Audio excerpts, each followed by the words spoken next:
오늘 우리 함께 나누실 말씀은 예레미야 8장 4절에서 12절까지의 말씀입니다. 예레미야 8장 4절에서 12절까지의 말씀, 우리 다 같이 함께 한 목소리로 합독하시겠습니다. 너는 또 그들에게 말하기를 여호와의 말씀에 사람이 엎드려지려면 어찌 일어나지 아니하겠으며 사람이 떠나갔으면 어찌 돌아오지 아니하겠느냐. 이 예루살렘 백성이 항상 나를 떠나 물러감은 어찌미냐. 그것들이 거짓을 고집하고 돌아오기를 거절하도다. 내가 귀를 기울여 들은즉 그들이 정직을 말하지 아니하며 그들의 악을 뉘우쳐서 내가 행한 것 같이 무엇인고 말하는 자가 없고 전쟁터로 향하여 달리는 말같이 각각 그 길로 행하도다. 공중의 학은 그 정한 시기를 알고 산 비둘기와 제비와 두루미는 그의 올 때를 지키거늘 내 백성은 여호와의 규례를 알지 못하도다. 너희가 어찌 우리는 지혜가 있고 우리에게는 여호와의 율법이 있다 말하겠느냐. 참으로 서기관의 거짓의 붓이 거짓되게 하였나니 지혜롭다 하는 자들은 부끄러움을 당하며 두려워 떨다가 잡히리라. 보라, 그들이 여호와의 말을 버렸으니 그들에게 무슨 지혜가 있으랴. 그러므로 내가 그들의 아내를 타인에게 주겠고 그들의 발을 차지할 자들에게 주리니 그들은 가장 작은 자로부터 큰 자까지 다 욕심내며 선지자로부터 제사장까지 다 거짓을 행함이라.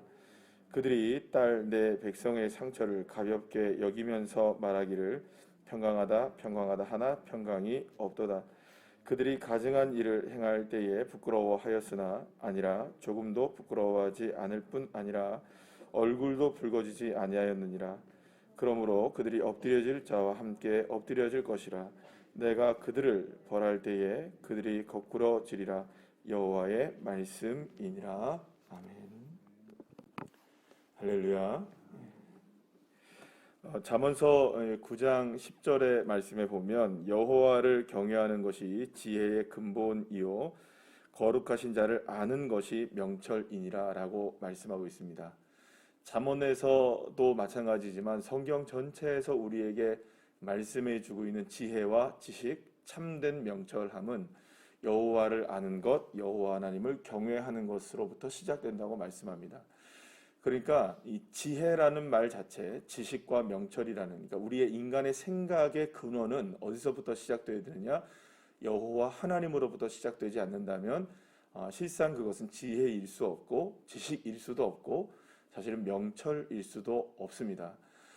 그래서 우리가 살아가는 데 있어서 그 어떤 생각을 하든 무엇으로 우리의 삶을 살아가든 그 삶의 출발점은 하나님으로부터 시작돼야 그것이 온전한 것이라는 것을 분명하게 성경은 말씀해 주고 있는 것입니다. 그래서 우리가 먹고 사는 것도 다 출발이 어디서부터 시작돼야 될까요? 여호와 하나님으로부터 시작되어지고 우리가 살아가는 모든 순간들도 출발이 누구로부터 시작되는 겁니까? 하나님으로부터 시작되어지고 우리가 누군가를 만나고 일을 하거나 아니면 땀을 흘리거나 심지어는 우리가 등산을 하거나 운동을 하거나 카페에 가서 차를 마시거나 누군가와 대화를 나눌 때에도 우리 가정 안에서 우리가 있을 때에도 모든 것의 중심은 그 시작은 다 누구로부터 시작되어야 되는 걸까요? 하나님으로부터 시작되어야 한다는 것입니다.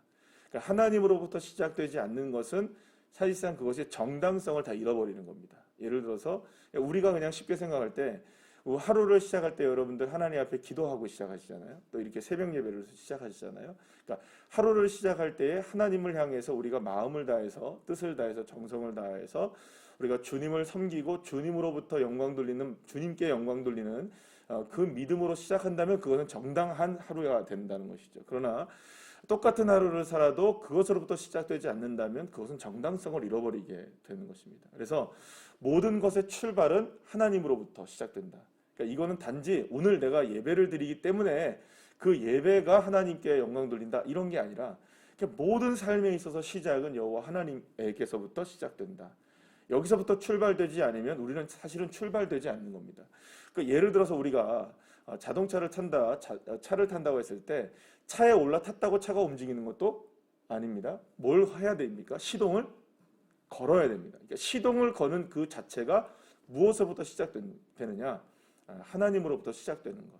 그러니까 저와 여러분의 모든 순간이 하나님으로부터 시작되는 것이 삶의 출발이 되어야 된다는 것입니다. 모든 것에, 모든 분야의 모든 시간의 모든 것에. 할렐루야.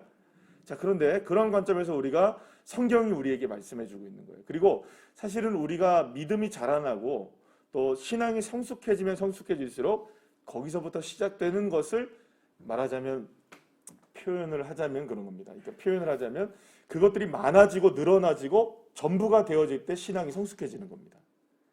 아멘이십니까?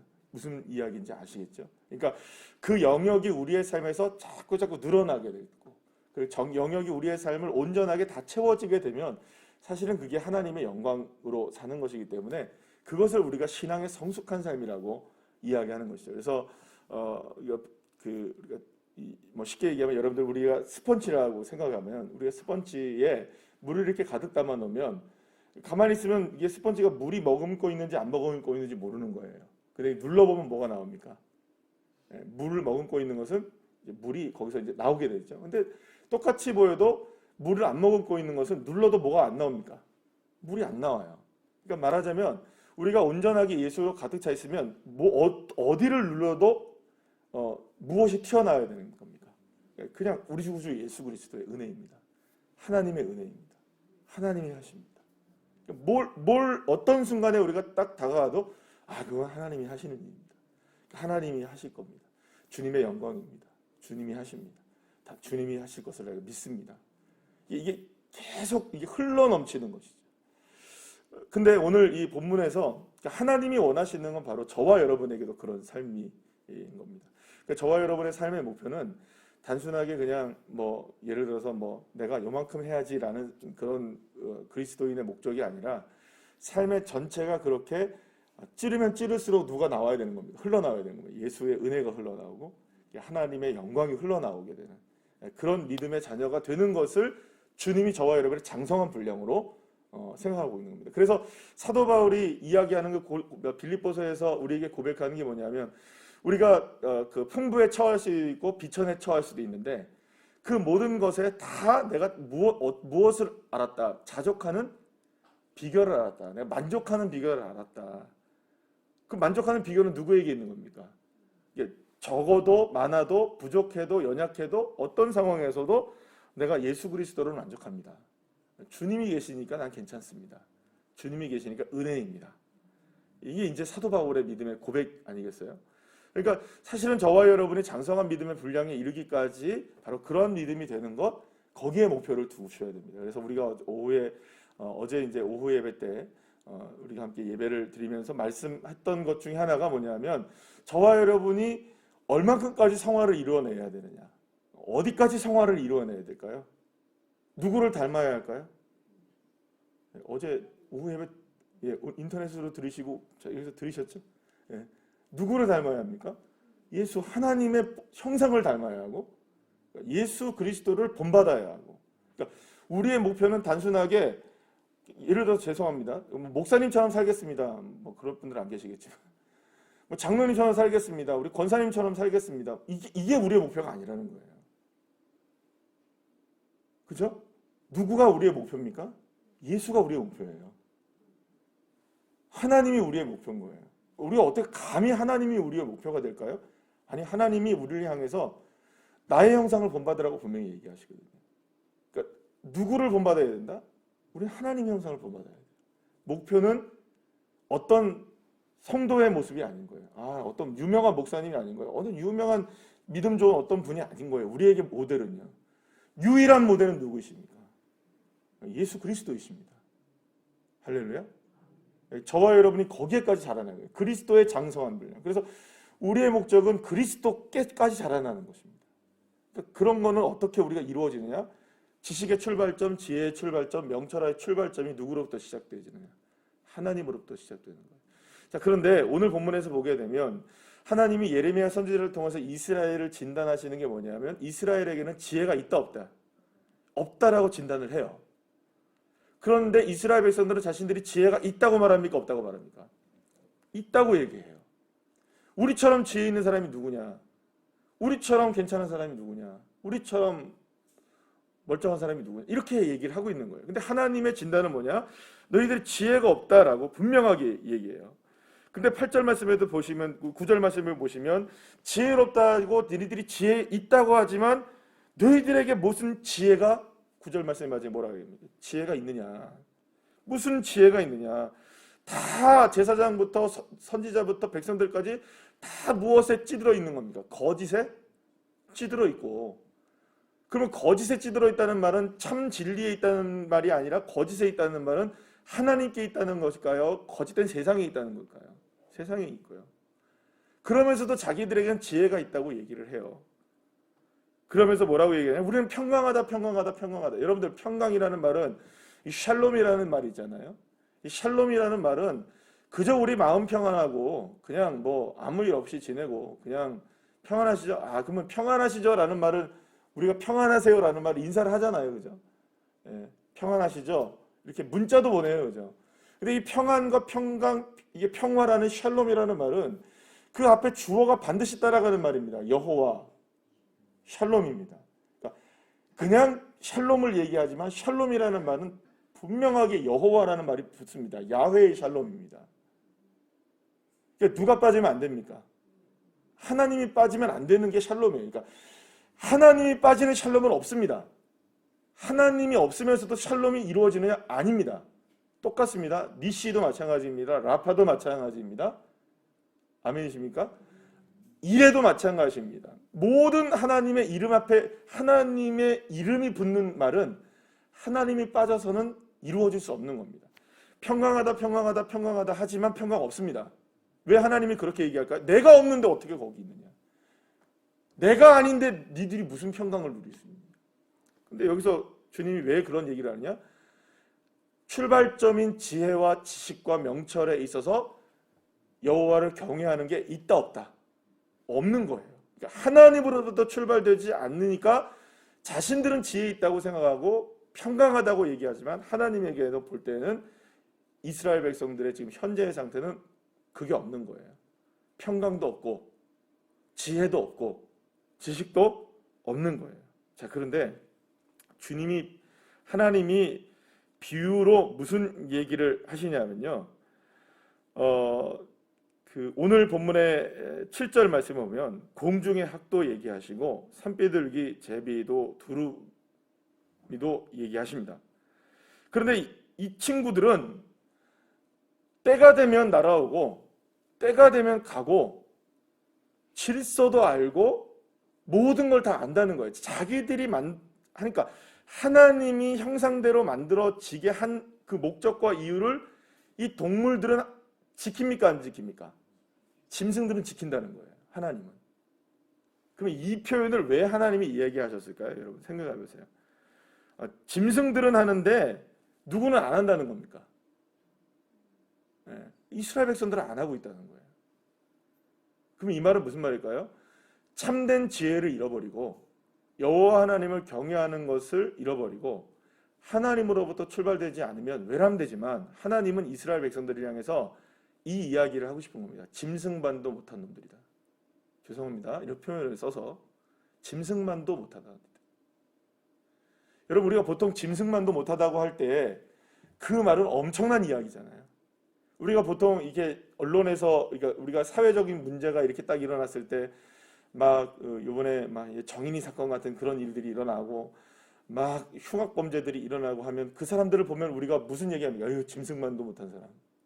그럼 왜 짐승만도 못한 게 우리가 그런 사람들을 이야기할까요? 그렇게 평가를 할까요? 그렇게 이야기를 할까요? 인간성을 잃어버린 거죠. 그럼 인간성을 잃어버렸다는 건 도대체 뭘 의미합니까? 원래 가지고 있어야 인간의 도덕과 양심과 윤리적인 모습을 다 잃어버린 거예요. 그러면 그게 뭘까요, 여러분? 무엇으로 인하여 그렇게 되었을까요? 죄가 장성하여 사망에 이르게 하는 겁니다. 뭐 때문일까요? 죄 때문입니다. 무엇이 가득하니 결국에는 누구를 바라보지 못하는 겁니까? 죄가 가득하니 하나님의 은혜를 알지 못하고 하나님의 은혜를 알지 못하니 하나님으로부터 출발하지 못하고 하나님으로부터 출발하지 못하니 결국에는 지혜도 지식도 명철도 없어지고 하나님이 사라진 그곳에는 살아가나 무엇과 다를 바가 없는 겁니까? 오히려 짐승과 같은 정도가 아니라 주님의 말씀은 정말 이스라엘 백성들에게도 아니지만 안 됐지만 저와 여러분에게도 안 됐지만 주님의 평가는 짐승만도 못하다. 사랑하는 여러분, 그 아침부터 사실은 이 예레미야 선지자도 그렇고 예레미야서도 그렇고 선지서를 설교하는 것이 우리에게 참 어렵습니다. 이 말씀 자체가 듣는 것도 어렵고 말씀을 계속해서 반복적으로 뭘 들어야 됩니까? 우리가 죄를 지적하는 말을 들어야 돼요. 그러나 여러분, 저와 여러분에게 이 하나님이 이스라엘 백성들의 죄를 지적하시며 그들의 삶을 뭘 하기를 원하기 때문에 하나님께서 이 죄를 지적하시는 걸까요? 고치시고 바꾸셔서 우리가 하나님의 뜻과 아버지 하나님의 영광을 위해 살아갈 수 있는 백성으로 바꾸시기 위해서, 할렐루야. 그게 이 말씀을 계속 말씀하시는 거예요. 예레미야 선지자가 여러분 생각해 보세요. 성문에 나가서 이야기하고 백성들에 나가서 이야기하고 나가서 이야기하면 돌 맞고 들어오고 아이고 울면서 내일은 내가 다시는 하나님의 말씀을 전하지 않을 거라고 잠을 들지만 잠자리에서 하나님께서 다시 주시는 그 마음에 불일 듯이 일어나가지고 견딜 수가 없어서 다시금 내일 아침에 일어나가지고 또 거리로 나가서 하나님의 은혜를 전하는 거예요. 그러니까 이게 반복적으로 계속 일어나요. 예레미야서를 우리가 공부하게 될 앞으로의 모든 시간 속에서 이 이야기는 계속되어질 겁니다. 똑같은 이야기입니다. 매일마다 들으셔야 됩니다. 그러면 여러분 왜 들어야 할까요? 우리가? 나는 괜찮은데 누가 들어야 돼? 아닙니다, 여러분. 내 문제입니다. 아니 우리 가정에 누가 꼭 이걸 들어야 되는데 아닙니다. 나의 문제입니다. 내가 완전히 변화되어지고 내가 깨어지고 내가 바뀌어질 수 있도록 하나님이 저와 여러분을 지금 고치시고 계시는 겁니다. 괜찮은 것 같았던 우리의 믿음을 다시금 고치는. 여러분, 사랑하는 여러분, 하나님이 저와 여러분을 정말로 사랑하시는 줄 믿습니다. 사랑하지 않으면 이 이야기 안 합니다. 관계가 없으면 이야기 안 하십니다. 하나님. 사랑하시니 이야기 말씀하시는 거죠. 그러니까 저와 여러분이 이 말씀을 들을 때마다 내 안에 견고하게 세워져 있는 묵은 땅은 무엇일까? 나는 괜찮은가? 나는 정말 지금 온전하게 하나님의 은혜 가운데 서 있는가를 계속해서 점검하셔야 됩니다. 어제도 했지만 오늘 다시 하셔야 됩니다. 또 다시 하셔야 됩니다. 또 다시 하셔야 됩니다. 내일도 하셔야 됩니다. 아멘이십니까? 또 하고 또 하고 또 하고 또. 오늘 오다가 우리 집사님이 이번에 통닭을 잘 먹었대요. 손주가 잘 먹었대요. 할아버지 할머니한테는 한 조각밖에 안 주더래요. 지 혼자 다 먹더래요. 그러면서 얘기하더래요. 예배드리면 목사님이 또 줘? 또 주는 줄 알았나 봐요. 또 주면 제가 얼마나 좋겠어요. 100번이고 1000번이고 제가 주면 감사하죠. 여러분, 아이니까 그 이야기가 가능한 거겠죠. 우리가 웃죠. 그럴 수 있지 라고 이야기를 합니다. 여러분, 우리의 신앙은 무엇 때문에의 신앙이 아닙니다. 무엇 때문에의 신앙도 아니고 우리는 무엇 때문에 우리가 하나님을 믿는 것도 아닙니다. 그저 하나님이십니다. 이유 없습니다. 하나님의 말씀이면 저와 여러분은 그거에 그냥 순종해 나가는 겁니다. 여러분, 저와 여러분이 고쳐지고 바뀌어져야 되는 겁니다. 한 번의 시작이 무엇 때문에 시작되었든 어떻게 되었든 시작을 다시금 무엇으로 시작하는 겁니까? 하나님 때문에 시작하는 거. 예수로부터 시작되는 거죠. 내가 오늘 하루를 살아도 예수로부터 시작되어지고 내일 하루의 인생을 내가 살아간다 할지라도 예수로 살아가고 어떤 상황에서든지 우리가 여호와 하나님을 빼놓는 그 자리는 남겨두면 안 되는 거예요. 반드시 채워져야 될 자리, 시작의 자리, 그거는 나의 하나님이십니다. 오늘도 하나님 때문에 하루를 시작하시는 여러분, 그 하나님이 여러분의 삶의 시작의 출발점이 되어졌다면 마무리도 하나님이 되어주시고, 그래서 히브리서 12장 2절에 말씀하는 것처럼 믿음의 시작도 완성도 예수 그리스도이시다. 그 믿음의 역사들이 저와 여러분의 삶에 써내려가지고 그래서 바뀌어지고 변화되어지는 놀라운 축복이 있게 되기를 간절히 축원합니다. 기도하시겠습니다.